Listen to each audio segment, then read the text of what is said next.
so far I've lived in Bed-Stuy for 6 years. Gentrification has been tough, but I'm coping well with it. I currently work 2 jobs. Me and my 2 other roommates, we split our rent evenly. It's $2,400, so we each pay $800. Rent is tough though because, like I said, I work 2 jobs and I have to try to keep up with school and my rent at the same time, and it's very difficult. But I'm doing my best. But if rent does go up, I'll have no choice and have to move out of here, which would be very unfortunate because I really enjoy it here. I've been in Brooklyn for a little over 3 years, and I've been in Bed-Stuy the entire time, and I can tell you a lot of things has changed. For one, my rent. I live in a 1-bedroom apartment, and within a year, my rent raised to $100. I'm like, is this the new Manhattan or something?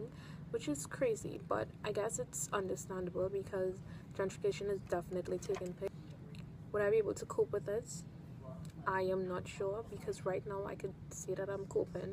However, within the next 2 years, I'm not sure how much my rent will be because obviously the landlord will do what is best in his interest. If he knows he could get more money, he'll definitely raise the rent.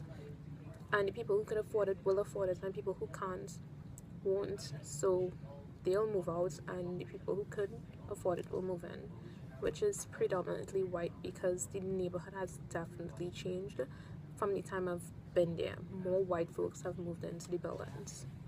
The way I've been coping with gentrification is not really that bad. It's just like diversity, which is nothing new in New York. But with these other it's really affecting store owners because I usually go to a corner store for my coffee, but now it's less of people doing that. So I'm starting to see people go to Starbucks rather than go to the corner store that they always been going to. But I kind of find it like it's like a win-lose situation because I could go back to my corner store and I don't have to worry about a busy line. But then again, your owner gets mad and the store owner usually gets mad and he's not making the same amount of money he used to make because there's a Starbucks down the block. So it's just like, yeah, I'm coping with it kind of good, but then I'm kind of really mad because it's kind of messing up my community because I'm not going to get to see the same people I seen who I was growing up with, such as the corner store and stuff like that, because other big businesses are going to move into the neighborhood and take over, which is really kind of sad. But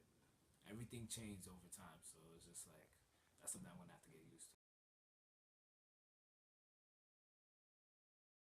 Whether or not you like it, change is definitely taking place, and the only thing left for people in Bed-Stuy to do is move along with the changes because there seems to be no way of stopping gentrification that has already taken over a big part of Bed-Stuy.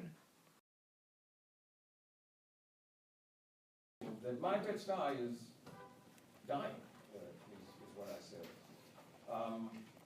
And there's an obvious resentment, but also an obvious feeling of injustice